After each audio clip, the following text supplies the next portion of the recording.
Assalamualaikum warahmatullahi wabarakatuh. Bismillahirrahmanirrahim. Alhamdulillahirabbil alamin.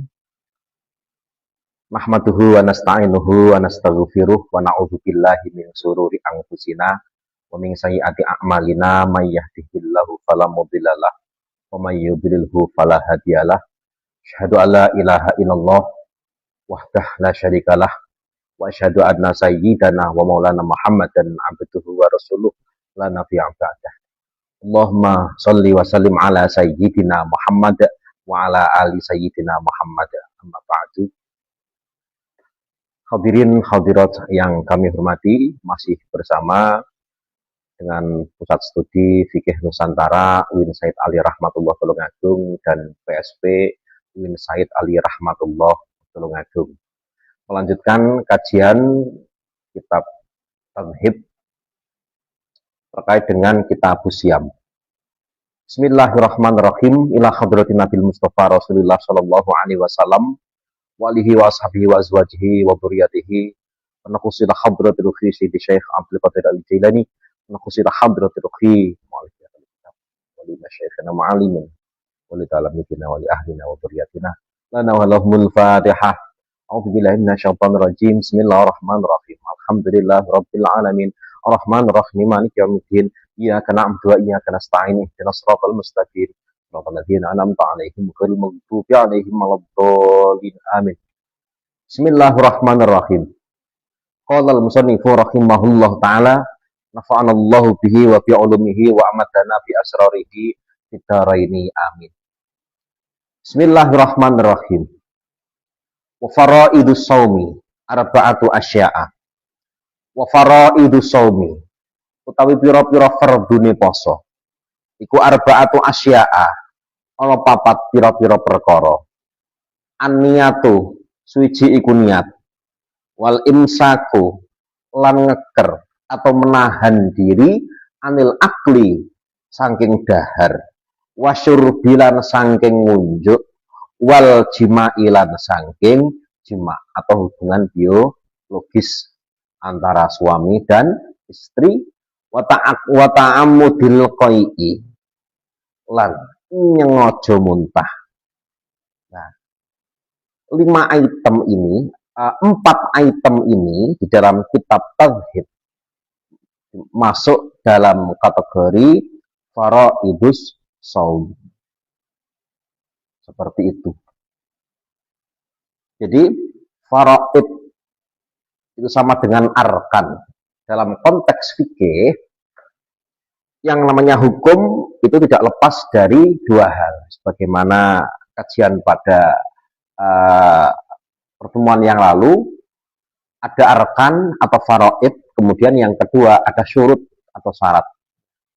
Yang kemarin yang namanya syarat itu ada syarat wajib dan ada syarat sah. Sementara rukun atau arkan ataupun disebut juga, diistilahkan juga dalam beberapa kitab disebut dengan faraid. Jika rukun itu adalah hal-hal yang wajib dipenuhi di dalam ibadah.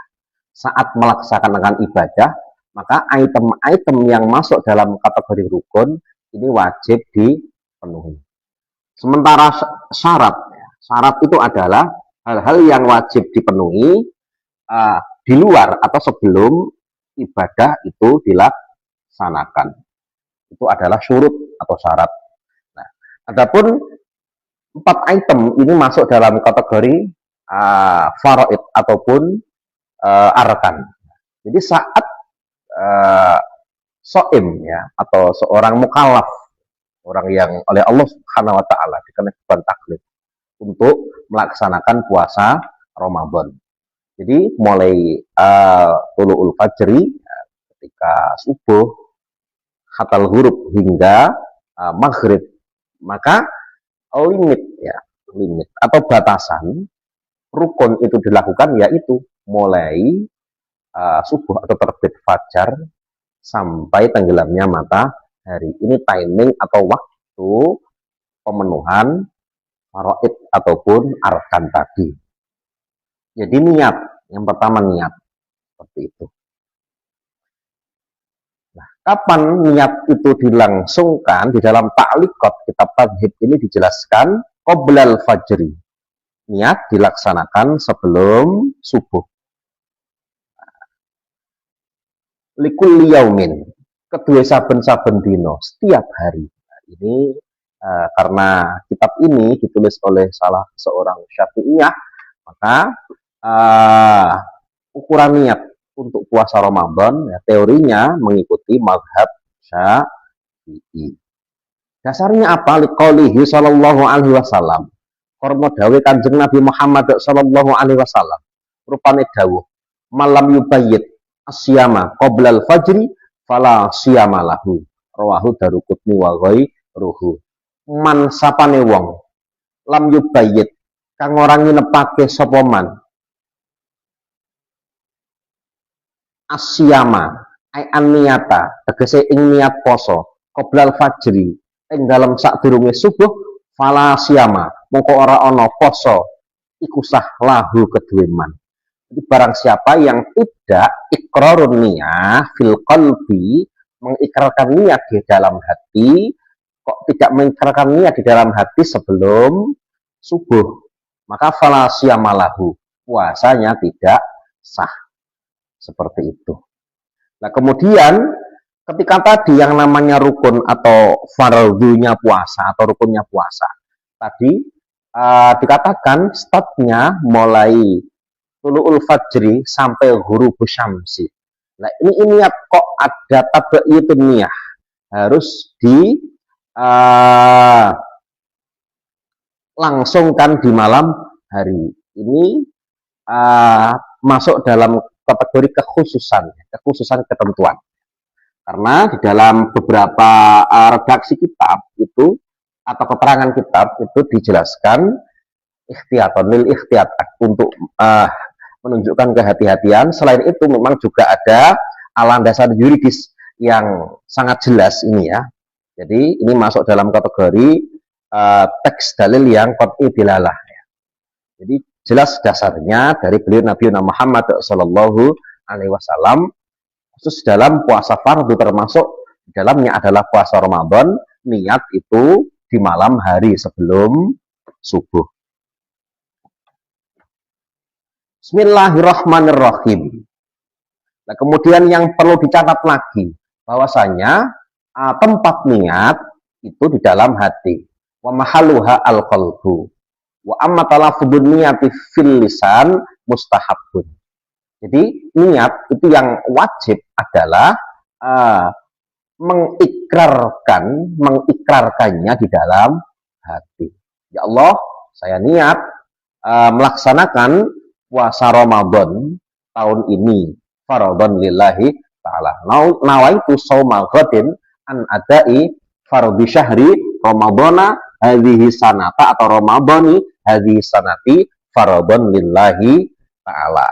Dan itu dikerentekan di dalam hati atau diikrarkan di dalam hati.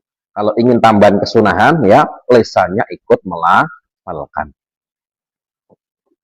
Bismillahirrahmanirrahim. Berikutnya. Wa qawluhu wal imsaku anil akli wasyurubi wal jima'i. Nah, kewajiban yang lain yang harus dipenuhi saat berpuasa adalah menahan diri. Dari apa? Dari makan, dari minum, kemudian dari hubungan biologis. Dasarnya apa? Liqaulihi ta'ala. Karena dawuh Allah Ta'ala. Rupane dawuh wa kulu washrabu hatta yatabayyana lakumul khaytul abyadu minal khaytil aswadi minal fajri. Summa atimus syama ilal lail wala tubashiruhunna wa antum ma'akifuna fil masajid.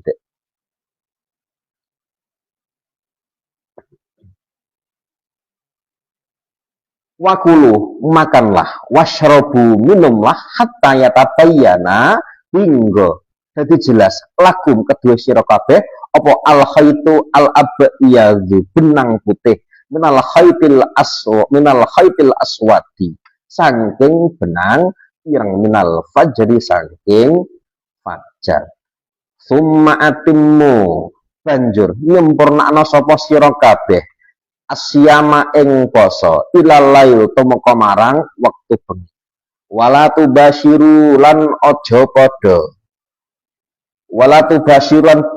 aja padha ngumpuli sapa sira kabeh guna ing nisaikum wa antum halih utawi sira kabeh iku akifuna padha iktikaf sapa sira kabeh fil masajidi ing dalem pira-pira masjid. Surat Al-Baqarah ayat 187. Jadi larangan makan, larangan minum atau regulasi tentang larangan makan dan minum itu ditentukan waktu, apakah masih siang, di mana siang hari itu adalah timing atau waktu untuk melaksanakan puasa, atau sudah masuk malam hari. Jadi al-khayd al-abyad itu diartikan dengan bau'un nahar, bau'un nahar atau cahaya siang. Al-khaytu al-aswad itu diartikan dengan zulmatul lail, pakai kinayah, pakai kiasan, pakai analogi. Bismillahirrahmanirrahim. Wa qauluhu wa ta'ammudul qai'i, menyengaja muntah. Terkait dengan hal ini di dalam kitab Tauhid dijelaskan dan diredaksikan sebuah hadis. Rawa Abu Dawud, rawa ngriwayatake hadis sapa Abu Dawud, Imam Abu Dawud, wa Tirmidzi lan Imam Tirmidzi, wa ghairuhuma lan liyane Abu Dawud lan Tirmidzi.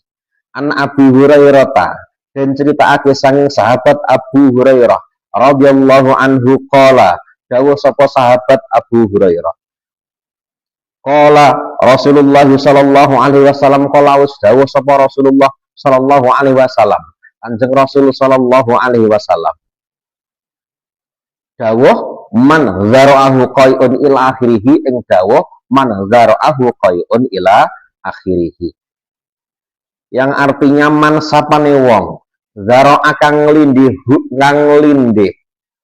atau kang ngalahake hu ing man apa qai'un muntah, wa huwa halih utawi man iku shaimun wong kang poso, falaisa mongko ora ana iku alaihi wajib ing atase man apa qadaun nyaur utang poso.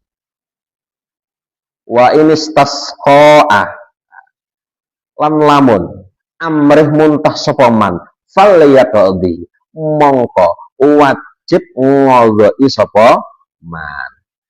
Jadi man zara'ahu qai'un wa huwa shaimun falaysa alaihi qadaun. Redaksi dari hadis ini secara eksplisit menjelaskan bahwasanya orang yang muntah dengan sendirinya, muntah tanpa ada unsur kesengajaan, maka falaysa alaihi qadaun, maka tidak ada kewajiban baginya untuk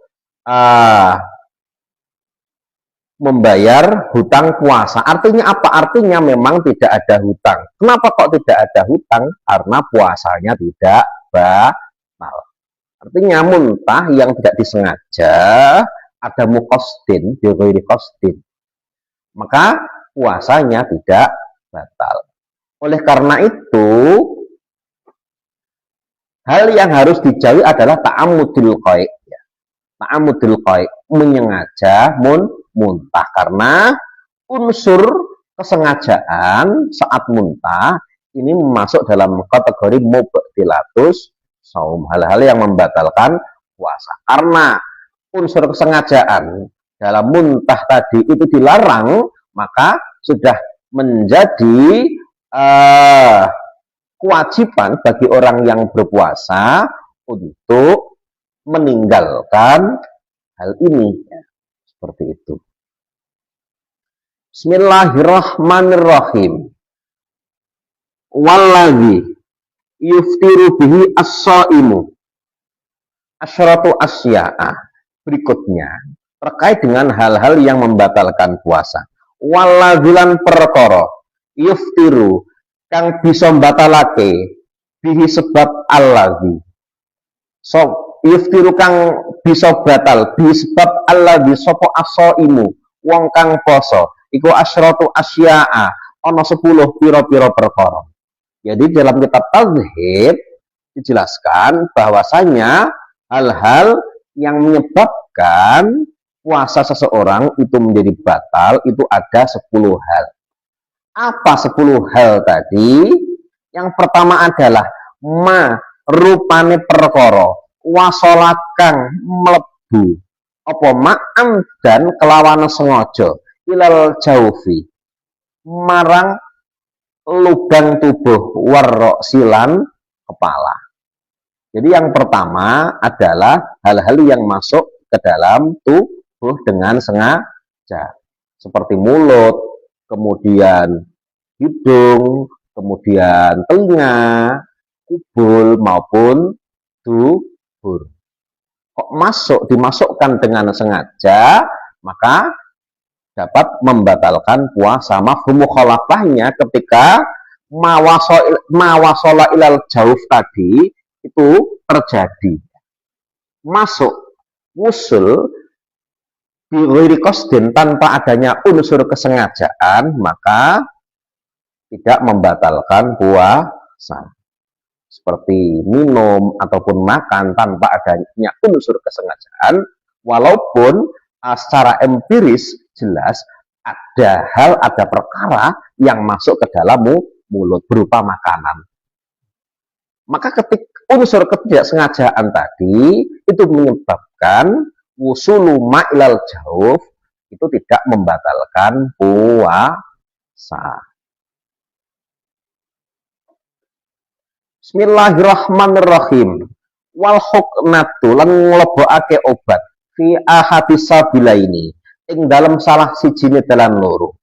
Huknah memasukkan obat, metode pengobatan lewat kubul ataupun dubur. Ini huknah. Ini masuk dalam kategori mubtilatus shaum, perkara-perkara yang dapat membatalkan puasa. Wal qai'u lan muntah amdan kelawan sengaja. Ini juga membatalkan puasa karena ada unsur kesengajaan. Dan kembali lagi mafhum mukhalafahnya ketika tidak ada unsur kesengajaan saat terjadi muntah tadi, maka muntah tanpa adanya unsur kesengajaan tadi itu tidak membatalkan puasa. Berikutnya, hal yang dapat membatalkan puasa yang lain adalah wal wat'ulan hubungan biologis dan kelawan sengaja fil farji ing dalam farji. Jadi dukhulul hasyafah fil farji, masuknya hasyafah ke dalam farji. Ketika ada unsur kesengajaan, ini masuk dalam kategori mubtilatus shaum, hal-hal yang dapat membatalkan puasa. Mafhum mukhalafahnya ketika tidak ada unsur kesengajaan walaupun masuk, walaupun masuk, maka tidak membatalkan puasa. Berikutnya, wal inzalu lan metune mani an mubasyaratin krono gepokan kulit. Nah, keluar mani karena adanya gesekan tertentu. Nah, mubasyarah itu apa? Gesekan atau mubasyarah yang dimaksud di dalam kitab ini itu seperti apa? Dijelaskan di dalam ta'liqatnya. Inzalul mani, tegese metune mani, bisababil lamsin, krono sebab bersentuhan kulit. Autakbilin utawa krono sebab takbil itu artinya adalah ciuman, wanahwi dzalika dan sebagainya. Seperti itu. Jadi adanya unsur keaktifan, ya, adanya unsur keaktifan inilah yang membatalkan, inilah yang masuk dalam kategori mubtilatus shaum. Jadi dalam kitab-kitab yang lain, ya, seperti kitab Tausyah itu dijelaskan bahwasanya khuruj, ya, kalau khurujul mani, khuruj, ya, kharaja, keluar dengan sendirinya itu tidak membatalkan puasa. Namun ketika ikhraj ya. Ketika ikhraj ada usaha agar mani itu keluar, itulah yang membatalkan puasa. Apapun sebabnya, biasanya ketika itu dilakukan kok keluar, maka ketika hal ini dilakukan saat berpuasa, maka puasanya menjadi batal. Ketika ada usaha untuk mengeluarkan, itulah yang masuk dalam kategori mubtilatus saum. Hadirin hadirat rahimakumullah. Masih terkait dengan hal ini, dalam kitab Rawdatul Talibin, Imam Nawawi atau Syekh Muhyiddin Abi Zakaria Yahya bin Syaraf An-Nawawi dawuh, al-maniyu idza kharaja bil istimna'i aftara. Mani itu ketika keluar karena adanya unsur istimna. Unsur istimna itu apa ya?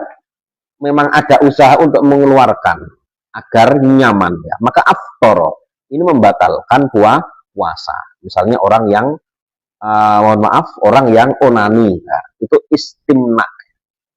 Maka itu membatalkan puasa.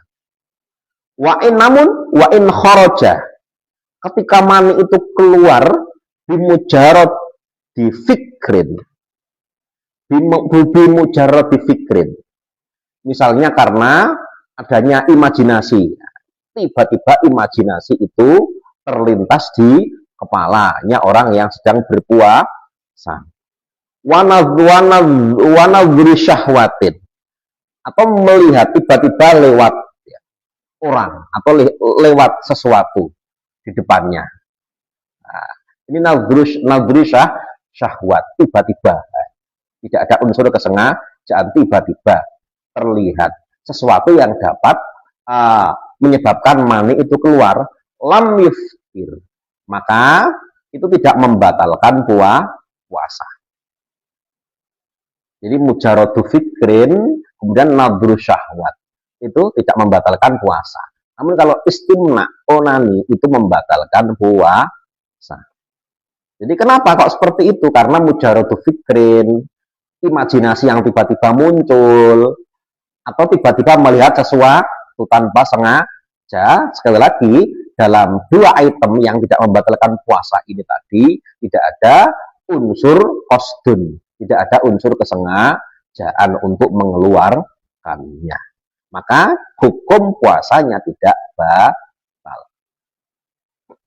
Bismillahirrahmanirrahim. Wa in kharaja bimubasyaratin fima dunal farji. Ketika mani itu keluar karena menyentuh sesuatu yang bukan farji, aulamsin, atau bersentuhan kulit, aku bulatin, atau memang ada atau memang karena melakukan ciuman, bercium, mencium, maka aftara, membatalkan puasa. Jadi memang mubasyarah itu ada unsur kesalingan di situ ya. Lil musyarakah bainaf matain. Jadi memang ada proaktif ya, keaktifan untuk bersentuhan. Nah, atau ada unsur kesengajaan menyentuh, atau ada unsur kesengajaan mencium. Nah, maka aftara ini membatalkan puasa. Hadza, ketentuan ini huwal mazhab, adalah ketentuan di dalam mazhab Syafi'i wa bihi, dan atas dasar ini qala al-jumhur, juga didhawuhkan oleh jumhur Syafi'iyah. Ini keterangan di dalam kitab Rawdatul Talibin karya Syekh Muhyiddin Abi Zakaria Yahya bin Syaraf An-Nawawi. Berikutnya, hal-hal yang masuk dalam kategori mubtilatus shaum atau perkara-perkara yang dapat membatalkan puasa adalah wal haidulan haid, datang bulan, wan nifasulan nifas, wal jununu, wal jununulan edan atau gila, waridatu lan murtad. Nah, kenapa murtad itu masuk dalam kategori mubtilatus shaum? Dijelaskan di dalam kitab ini li khurujiman qamat bihi hadhil umur an ahliyatil ibadah. Jadi karena orang yang riddah itu bukan lagi, tidak punya lagi sifat ahliyatul ibadah, tidak punya lagi kecakapan hukum untuk melaksanakan ibadah karena statusnya sebagai subjek hukum Islam hilang. Karena syarat wajib puasa itu adalah harus beragama Islam, dan orang yang tidak Islam itu tidak punya kewajiban berpuasa. Karena apa? Karena tidak punya kecakapan hukum untuk melakukan ibadah. Hadirin hadirat rahimakumullah, demikian untuk kajian pada hari ini. Insya Allah kita lanjutkan esok hari. Semoga disertai ilmu dari Allah Subhanahu wa Ta'ala dan keberkahan ilmu dari Allah Subhanahu wa Ta'ala. Dari kami akhiri. Ihdinas siratal mustaqim. Wassalamualaikum warahmatullahi wabarakatuh.